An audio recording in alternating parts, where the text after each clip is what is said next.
ba chỉ hiệp xua phục mai bóng ôn mà cha chỉ cả tờ rên bạn ngày này đây ngày tí đọc mũi và ngày tí đọc mũi khai mũi năm phi pon mà phải pram vì thực đấy bành lúng và tờ rên hàng cao nhom đi cứ chỗ đó quay thọp bận nhon cái đà lấy bà mình đây tha cho lót bị thọp bận nhon cháy mà đó thọp bận nhon chả bà chẳng như cái đà là lại thì gặp toàn chỗ đó chả các bà sùi sùi tên mà không mà dạ về đi đá nhom Facebook tới khơi nhờ miền Bắc Hà chụp thọp bận nhon bà chụp ca tờ rên nơi vây nâng trơn chẳng nhom trong phải chẹo cho mỗi bông ôn tịnh mua là hai đấy bàn tờ rên ao ta pe chua bạc sắc thịt prai pro lươnហ្នឹងវាតែងតែឈូសផ្កាបាទឈូសផ្កាតរេននេះដែរគឺខ្ញុំឲ្យគាត់ដាក់40នាទីទៅ50នាទីបាទឃើញផ្កាថាវានេះផ្កាវារៀងថាបាក់កញ្ញាអញ្ចឹងក៏ប៉ុន្តែផ្កានេះគឺមានសុខភាពល្អទេបាទខ្ញុំដាក់ដៃប៉ុណ្ណឹងក៏អត់មានឈូសដែរដើម្បីប្រឆាំងក្នុងការជ្រុះនៅវ័យផ្កាប្រព័ន្ធនេះគឺធ្វើម៉េចផ្ដល់សារធាតុចិញ្ចឹមហើយនឹងទឹកឲ្យបានគ្រប់គ្រាន់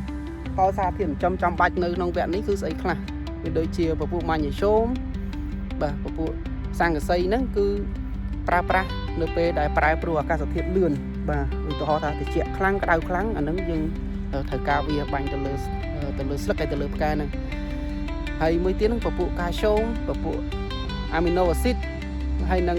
បើខាង formen យើងគឺសូជូបាទសូជូអញ្ចឹងយើងប្រើសូជូជាចាំបាច់ក្នុងវគ្គការប្រព័ន្ធនេះអញ្ចឹងរូបមន្តទប់ទល់ជាមួយនឹងអាកាសធាតុបាទពពួក stress បាទពពួកគេហៅថាអាកាសធាតុត្រជាក់ខ្លាំងក្តៅខ្លាំងហ្នឹងគឺខាងខ្ញុំប្រើប្រាស់ជាមួយនឹងសូជូ1លីត្របូកជាមួយនឹងអាមីណូកាបូ1លីត្រហើយបូកជាមួយនឹង super ការពារ1លីត្របាទយើងបាញ់ទៅលើស្លឹកហើយនឹងទៅលើផ្កាបាទបាញ់ឲ្យសពទៅ10ថ្ងៃម្ដងឬក៏មួយសប្តាហ៍ម្ដងអញ្ចឹងវាធ្វើឲ្យ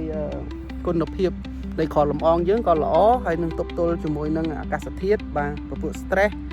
អញ្ចឹងជួយការពារប្រឆាំងជាមួយនឹងការជ្រុះបាទជ្រុះផ្កានឹងតែម្ដងបាទបងប្អូនអាចមើលទៅលើតលេងខ្ញុំតលេងខាងក្រោយខ្ញុំនេះបានថាតើវាល្អអត់ហើយទឹកគឺខ្ញុំដាក់គ្រប់គ្រាន់គឺចន្លោះពី40នាទីទៅ50នាទីពេលខ្លះគឺដាក់ឲ្យ1ម៉ោងទៀតអញ្ចឹងវាមិនមែនមានន័យថាឲ្យតែតរេនឲ្យទៅឈូសបះកញ្ញាលើសទឹកដឹងឲ្យឈូសផ្កាមិនមែនទេទី1គឺអាកាសធាតុទី2កត្តាសិលឥត